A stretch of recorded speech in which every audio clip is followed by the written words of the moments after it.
Good morning. It's me, Simon, YouTube channel, Facebook. Elam Simon Lorisa, Instagram, Simon Lorisa. You can search it and find it out, okay? Anyhow, have a fantastic positive day. ഇന്നിപ്പം morning എക്സസൈസിന് പോയിട്ട് ഇടയ്ക്ക് നിർത്തി വെച്ച് പോകുന്നത് എന്നാന്ന് വെച്ചാൽ ഒരു പട്ടിക്കുട്ടി ഇത് നടപ്പുണ്ടായിരുന്നത്. കുട്ടിയാണ് അവനിപ്പോഴും എൻ്റെ പോലെ നടക്കുക. അത് എൻ്റെ എക്സസൈസിന് ഭംഗം വരുത്തുക. എൻ്റെ കൂടെ നിൽക്കുക, ചാടി മാറത്തില്ല. അവസാനം കുടയെ കടിച്ചു. എൻ്റെ മൊബൈലൊക്കെ അടിക്കാൻ തുടങ്ങിയപ്പോൾ ഞാൻ കുടയെടുത്തൊരു അടി കൊടുത്തു. അതാണ് തെറിച്ചത് വെള്ളത്തിൽ പോയി. ഞാൻ വിചാരിച്ചു ഈ ചത്തു എന്ന് പറഞ്ഞത് എനിക്ക് വിഷമമായി.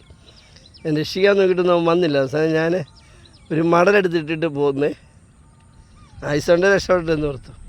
പക്ഷെ നടന്ന് ഞാൻ കുറേ ദൂരം കഴിഞ്ഞൊരു 50 മിനിറ്റ് നടന്ന ഇവൻ എന്നെ ഓവർടേക്ക് ചെയ്ത് പോവുക. He survived that situation. I'm so happy to see that. See? എന്താ ചെയ്യും? ഇപ്പോൾ എക്സസൈസ് ചെയ്യുമ്പോഴോ ഒന്നിക്കുക അവിടെ വന്നിരിക്കുക. ഓക്കെ, സംസാരമില്ല. അതിനൊക്കെ നമ്മൾ അതിജീവിക്കുകയല്ലേ. പ്രശ്നങ്ങളെ അതിജീവിക്കുമ്പോഴാണ് നമ്മൾ മനുഷ്യരായി തീരുന്നത്. പ്രശ്നങ്ങൾ മുമ്പിൽ കുമ്പിട്ട് പരാജയപ്പെട്ട്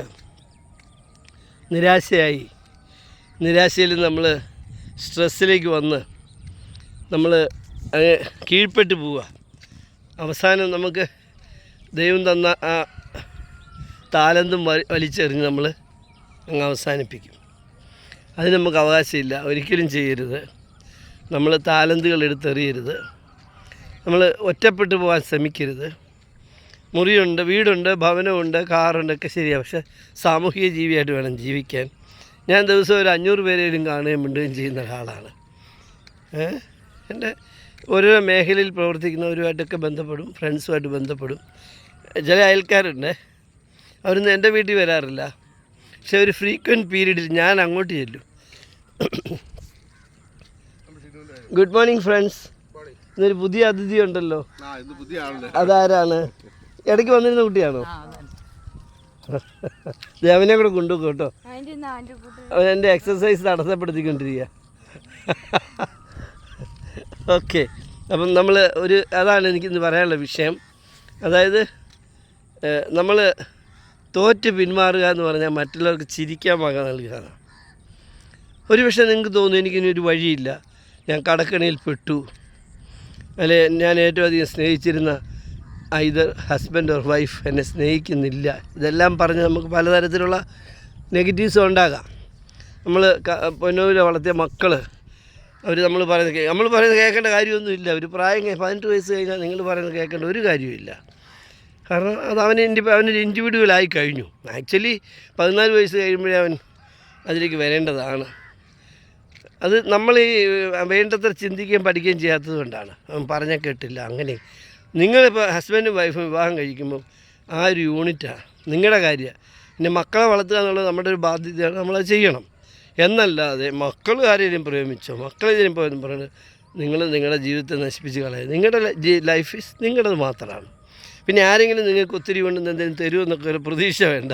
അതൊന്നും നടക്കത്തില്ല. ഒരു ചായ വാങ്ങിച്ചു തന്നാൽ സന്തോഷത്തോടെ കുടിച്ചോളുക. ഒരു ഹായ് പറഞ്ഞാൽ അത് സ്വീകരിച്ചോളുക. അല്ലാതെ എനിക്ക് ഇന്നത് വേണമെന്ന് കടുംപിടുത്തൊന്നും പിടിക്കരുത്.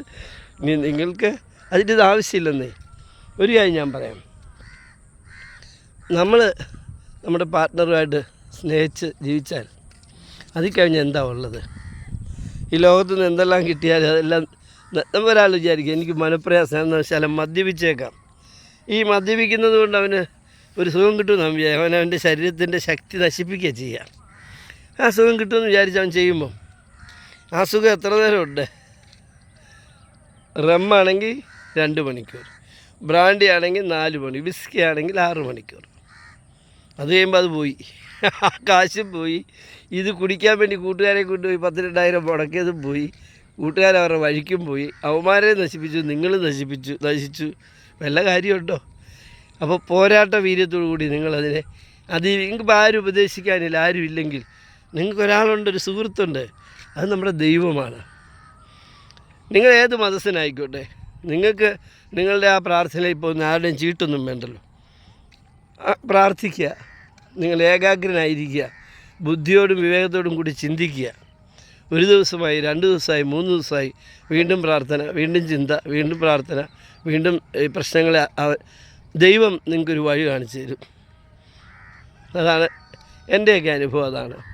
ഒന്നിനും ഞാൻ തോറ്റു കൊടുക്കാറില്ല. എത്ര വലിയ പ്രശ്നമാണെങ്കിലും ഞാൻ അതിനെ നേരിടും. തൻ്റെ അടുത്ത് ഈ സൈമൺ എന്താ ധൈര്യം എന്നൊക്കെ ചോദിക്കാറുണ്ട് ചിലർ. കാര്യം നമ്മൾ ചെറുപ്പത്തിലെ അപ്പച്ചൻ പഠിപ്പിച്ച അഭ്യാസവും ചിലം കരാട്ടയൊക്കെ കയ്യിലുണ്ട്, അത് ഇല്ലെന്ന് ഞാൻ പറയുന്നില്ല. പക്ഷേ അതിനേക്കാൾ ഉപരിയായി എനിക്കുള്ളത് എൻ്റെ മനസ്സിൻ്റെ തൻ്റെ ഇടമാണ്. ഞാൻ ഓർക്കുക, ഒരു പഞ്ചായത്തിൽ ഞാൻ സെക്രട്ടറി ആയിരിക്കുമ്പോൾ ഒരു വിഷയത്തിൽ ഒരു സെൻസിറ്റീവ് വിഷയത്തിൽ, അതായത് പഞ്ചായത്ത് പ്രസിഡൻറ്റും മെമ്പർമാരെന്ന് പറഞ്ഞിട്ട് നടക്കാത്തൊരു വിഷയമാണ്. അത് എന്നോട് വന്ന് പറഞ്ഞു. ഞാനവിടെ ചെന്നു അത് നടത്തി. ഒരു ക്ഷേത്രവുമായിട്ട് ബന്ധപ്പെട്ടൊരു മതിൽക്കെട്ടാ പ്രശ്നം. അത് ക്ഷേത്രത്തിന് ഗുണമായിട്ട് നമ്മൾ മതിൽ കെട്ടിക്കുന്നത്, പക്ഷേ ഒരു വ്യക്തി അതിനെതിരാണ്. ആ ക്ഷേത്രത്തിലേക്ക് വരുന്ന വാഹനങ്ങൾ തിരിയത്തില്ല. അപ്പം ഇവരെല്ലാം നോക്കി മര്യാദ നോക്കി രക്ഷയില്ല. അവസാനം സെക്രട്ടറിയെ ഞാൻ നേരിട്ട് ഇടപെട്ട് അയാളെ കൊണ്ട് ആ പണി നിർത്തിവെപ്പിച്ച് ലീഗലി അത് അതിന് ലേബർ ആക്ട് അനുസരിച്ച് നമുക്കത് ചെയ്യാം. പഞ്ചായത്ത് സെക്രട്ടറിക്കുള്ള അവകാശമുണ്ട്, അധികാരമുണ്ട്. ഞാൻ ആ പണി സ്റ്റോപ്പ് ചെയ്തിട്ട് പോന്നു. പിറ്റേ ദിവസം ഒരു 10 ആയപ്പം പ്രസിഡൻറ്റ്, ഒരു വനിതാ പ്രസിഡൻറ്റ്, പക്ഷേ ഭയങ്കര ധനികയാണ്. അവിടുത്തെ ഏറ്റവും പ്രധാനപ്പെട്ട കുടുംബത്തിലെ ഒരു, അവരെ ഒക്കെ നേരെ നോക്കിയാൽ അവൻ്റെ കൈയും കാലും വെട്ടുന്ന കുടുംബക്കാരാണ്. എന്നിട്ട് പോലും അവർ ഓടി വന്നിട്ടുണ്ട്. സെക്രട്ടറി ഓടിക്കോ, അവൻ വാളുമായിട്ട് വരുന്നുണ്ടെന്ന് പറഞ്ഞു. അവരിറങ്ങി ഓടുകയും ചെയ്തു ഓഫീസിൽ നിന്ന്. ഞാൻ ഓർത്തില്ല, ഇത് കൊള്ളാമല്ലോ. എൻ്റെ ഓഫീസിൽ 2 ചെറുപ്പക്കാർ പിള്ളേരുണ്ട്. അവരെ വിളിച്ചില്ല, ഇങ്ങനത്തെ വിഷയം പ്രസിഡൻറ്റ് പറഞ്ഞു. ഓടിയാൽ പിന്നെ ഞാൻ ഈ ആഫീസിൽ തിരിച്ചു കയറുകയില്ല, ഓടണമെന്ന് ചോദിച്ചു. അവർ പറഞ്ഞു വേണ്ട സാറേ, സാറവിടെ ഇരിക്കാൻ പറഞ്ഞു. ഞാൻ പറഞ്ഞു നല്ല റൂൾ തടി, അപ്പം പഞ്ചായത്തിൽ റൂൾ തടിയുണ്ടേ, അതെടുത്തുകൊണ്ട് എൻ്റെ സീറ്റിന് അടുത്തുകൊണ്ട് വെച്ചു. ഞാനവിടെ എൻ്റെ ജോലി ചെയ്തുകൊണ്ടിരുന്നു. കുറച്ച് കഴിയുമ്പോൾ ഒരാൾ ഓടി ഓഫീസിലേക്ക് കയറി വരുന്നത് കണ്ടു. അപ്പോൾ എൻ്റെ സ്റ്റാഫൊക്കെ അവിടെ ഉണ്ട്. ഞാൻ ആരാടാ എന്ന് ചോദിച്ചു. ഓഫീസിലേക്ക് ആരാടാ ചാടിക്കയറി വരുന്നതെന്ന് ചോദിച്ചു. ചുമ്മാ ചോദിച്ചാൽ ഉടനെ അവൻ പറഞ്ഞു എൻ്റെ മുറിയിലോട്ട് വന്നു. ഞാനാ സാറേ എന്ന് പറഞ്ഞു. എന്താ അവിടെ പ്രശ്നം, ഇങ്ങനെയാണോ ഒരു ഓഫീസിലോട്ടൊക്കെ വരുന്നതെന്ന് ചോദിച്ചു. എനിക്ക് മാന്യമായ വസ്ത്രമൊക്കെ കഴിഞ്ഞ് മര്യാദയ്ക്ക് വന്നു, ഇതൊരു ഗവൺമെൻറ് ഓഫീസല്ലേ എന്ന് ചോദിച്ചു. ഉടനെ അവൻ ഒന്ന് താന്നു. എന്താ അതിൻ്റെ പ്രശ്നം പറയാൻ പറഞ്ഞു. അത് സാറേ, ഞാൻ ഒത്തിരി കഷ്ടപ്പെട്ട് കാശുണ്ടാക്കി എൻ്റെ വീടിന് മതിൽ കെട്ടുകയായിരുന്നു. അത് ഇന്നലെ ഇവിടുന്ന് ആരോ വന്ന് സ്റ്റോപ്പ് ചെയ്യിച്ചിട്ട് പോയി. ഞാൻ പറഞ്ഞു അത് ആരോ ഒന്നുമല്ല, ഞാനാണ് സ്റ്റോപ്പ് ചെയ്യിച്ചത്. ഞാനതിൻ്റെ നിയമപരമായ വശം പഠിക്കാൻ വേണ്ടി സ്റ്റോപ്പ് ചെയ്തതാണ്. നിയമപരമായി പരിശോധിക്കുമ്പോൾ അത് കുഴപ്പമില്ലെങ്കിൽ നമുക്ക് ചെയ്യാം. അല്ലാതെ താനിങ്ങോട്ട് വന്ന് ഇവിടെ ഓഫീസുകാരി വിളിച്ചിട്ടാണ് കാര്യം. തനിക്ക് ആരോഗ്യമുണ്ട്, തനകൾ 1000 ഉള്ള ഒരു 50,000 പേര് അപ്പുറം ഇരിപ്പുണ്ട്, കേരള പോലീസ്. പിന്നെ അപ്പുറേ ഞങ്ങളെ ജീവനക്കാർ ഇഷ്ടപ്പെടുന്ന ജനങ്ങളുണ്ട്. അതുകൊണ്ട് എൻ്റെ ആ വിരട്ടൊന്നും ഇവിടെ വേണ്ട, കാര്യം പറയാൻ പറയും. അപ്പോൾ ഞാൻ പറയും ശരി വാ, നമുക്ക് അളന്ന് നോക്കിയിട്ട് ചെയ്യാം. ഞാനും സ്റ്റാഫും എല്ലാം കൊണ്ട് വണ്ടി പിടിച്ച് അവിടെ പോയി. അവൻ കെട്ടിയത് തന്നെ പൊളിച്ച് മാറ്റിച്ച് അവന് തന്നെ മനസ്സിലായി ഈ നാടിൻ്റെ ആവശ്യത്തിനായി പറയുന്നത്, അല്ലാതെ ഒരു പഞ്ചായത്ത് സെക്രട്ടറിക്ക് സ്വന്തം നേട്ടത്തിനല്ല ഈ പറയുന്നതൊക്കെ മനസ്സിലായി. അയാൾ ആ മതിൽ ഞങ്ങൾ വിചാരിച്ചലിച്ചൂടെ അകത്തോട്ട് വലിച്ചു കെട്ടി. ആ പ്രശ്നം തീർന്നു. കേരളത്തിലെ ഒട്ടത്തെ ഏറ്റവും പ്രശസ്തമായ ക്ഷേത്രമായതുകൊണ്ട് ഞാൻ പേരൊന്നും പറയുന്നില്ല, ഓഫീസും പറയുന്നില്ല. പക്ഷേ ഞാൻ അവിടെ നിന്ന് ഇറങ്ങി ഓടിയിരുന്നെങ്കിലോ, അവിടെയല്ല, പ്രശ്നങ്ങളെ ധീരമായി നേരിടും. ഒരു കാര്യം കൂടെ പറയാം, നമ്മുടെ നാട്ടിൽ ഒത്തിരി വെട്ടിക്കൊലയൊക്കെ നടക്കുന്നുണ്ടല്ലേ. പലപ്പോഴും ഈ വെട്ടിക്കളയുമ്പോഴേ ഓടും, അവന്മാരുടെ ശക്തി കണ്ട് ഓടുന്നവൻ വെട്ടേറ്റ് വീണ് മരിക്കും. മറിച്ച് നേരെ തിരിഞ്ഞു നിന്നാലോ, പോരാടിയാലോ, വന്നതിൽ 1-2 കൊന്നിട്ട് നമുക്ക് ചാകാം. അതല്ല, ഇവന്മാരെ കൊന്നെന്നുള്ള തെളിവും ശേഷിക്കും. മറ്റതോ അവർ വന്നാൽ അവർ ആരെ വന്ന് പോലീസിന് പോലും അറിയത്തില്ല. അതുകൊണ്ട് ധീരമായി നേരിടുകയാണ് ഏറ്റവും നല്ല വിഷയം. പ്രതിരോധിക്കുകയാണ്. എത്ര വലിയ പ്രശ്നമാണെങ്കിലും പ്രതിരോധിക്കുക. നമ്മൾ എന്തായാലും നമ്മളെ അവരെന്തെങ്കിലും ചെയ്യാൻ വന്നിരിക്കുക, ഓക്കെ, നമ്മളെന്ത് ചെയ്യണം? പ്രതിരോധിക്കണം. അതിലൊരുത്തിൻ്റെ കാലോ കയ്യോ ചവിട്ടി ഓടിക്കും. പക്ഷേ നമുക്കൊരു ആവേശമുണ്ട്, ഒരു 6th സെൻസ് ഉണ്ട്. അത് വന്നു കഴിഞ്ഞാൽ നമ്മൾ ഭയങ്കര നമ്മളൊരു ചവിട്ടി കൊടുത്താൽ ഒരാളവരൊക്കെ മരിച്ചു പോകും, ഉറപ്പാണ്. അപ്പോൾ അവർ 10 പേരുണ്ടെന്ന് പറഞ്ഞാൽ ഒരു ചുക്കുമില്ല, നമ്മൾ 3 തീർക്കുമല്ലേ. എന്ന് വെച്ചാൽ ഞാനിത് പറയുന്ന ആരെയും തീർക്കാനോ തല്ലാനോ അല്ല. എന്ത് പ്രശ്നത്തെയും അതിജീവിക്കാനുള്ള തൻ്റെ ഇടം വേണം. നിങ്ങൾ ഞാൻ ക്രിസ്ത്യാനിയാണ്, ബൈബിൾ വായിക്കുന്നു. പക്ഷേ ബൈബിൾ ഒരു ഭീരുവിന് സ്വർഗം പറഞ്ഞിട്ടില്ലെന്നാണ് പറയുന്നത്. ഒരു ഭീരുവായി ഞാൻ മരിച്ചാൽ എനിക്ക് സ്വർഗം കിട്ടില്ല, ഉറപ്പാണ്. ധീരന്മാർക്ക് മാത്രം പറഞ്ഞിട്ടുള്ള സംഭവം അത്. ന്യൂനതയില്ലാത്ത നീതിമാന്മാരാണ് അവിടെ പോവുക. എത്തുക എന്ന് പറഞ്ഞാൽ വലിയ പാടാണ്. ഞാൻ ചെല്ലുമെന്ന് എനിക്ക് ഉറപ്പൊന്നുമില്ല, പക്ഷെ ശ്രമിക്കുന്നുണ്ട്. അപ്പം ധീരനായിരിക്കണം. നമ്മൾ ഭയപ്പെടാൻ പാടില്ല, നേരിടാൻ പഠിക്കണം പ്രശ്നങ്ങളെ. പല വഴിയുണ്ട്. നിങ്ങളെ കൊണ്ട് തന്നെ നേരിടാൻ പറ്റുന്നില്ലെങ്കിൽ നിങ്ങൾക്ക് നിങ്ങളുമായി ബന്ധപ്പെട്ടിരിക്കുന്ന ആളുകളുമായി ചേർന്ന് വിടാം. അല്ലെങ്കിൽ പൊതു public office, panchayat, municipality, corporation, അവിടെയുള്ള ഉദ്യോഗസ്ഥന്മാരും മിടുമിടുക്കന്മാരായിരിക്കുന്നത്. അവരുടെ സപ്പോർട്ട് നിങ്ങൾ, പോലീസിന് സപ്പോർട്ട് കിട്ടും. പലതരത്തിൽ നിങ്ങളിത് പറയാതെ ഒളിച്ചോടുമ്പോൾ ആരുമില്ല നിങ്ങൾക്ക് പറയാൻ. അതുകൊണ്ട് അങ്ങനെയല്ല, പറയണം. ഇവിടെ ഇങ്ങനൊരു പ്രശ്നമുണ്ട്, അത് എന്നെ വല്ലാതെ മതിക്കുന്നു, ശല്യപ്പെടുത്തുന്നു, ഹെൽപ്പ് ചെയ്യണമെന്ന് പറഞ്ഞാൽ അതിനുള്ള അപ്രോപ്രിയേറ്റ് ആളെ ദൈവം നമുക്ക് ഇവിടെ തരും. എത്രയോ കേസുകൾ. ഞാനൊരു ഓഫീസിലെ ഒരു മിറക്കൽ സംഭവിച്ച സംഭവമുണ്ട്. ഞാനൊരു ഓഫീസിൽ എനിക്ക് വലിയ ഇഷ്ടമില്ലാതെ തന്നെ അങ്ങോട്ട് ട്രാൻസ്ഫർ ചെയ്തത്. വളരെ ഈ ബ്രൈബൊക്കെ കിട്ടുന്ന ഓഫീസാണ്, വളരെ ഭയങ്കര ഓഫീസാണ്. പക്ഷേ ഞാനവിടെ ചെന്ന് ഒരു 10 ദിവസമായി. ഒരു മീറ്റിംഗ് പങ്കെടുത്തപ്പം 3-4 വിശിഷ്ട വ്യക്തികൾ എന്നെ കാണാൻ വന്നു. ഇവരുടെ വൈശ്യത കൊണ്ട് ആ കമ്മിറ്റിയിൽ നിന്ന് തന്നെ എന്നെ പ്രസിഡൻ്റൊക്കെ പറഞ്ഞു, സെക്രട്ടറി അവരെ കണ്ടിട്ട് വന്നു പറഞ്ഞു വിട്ടു. അങ്ങനെ ചില VIP ട്രീറ്റ്മെൻറ്റ്.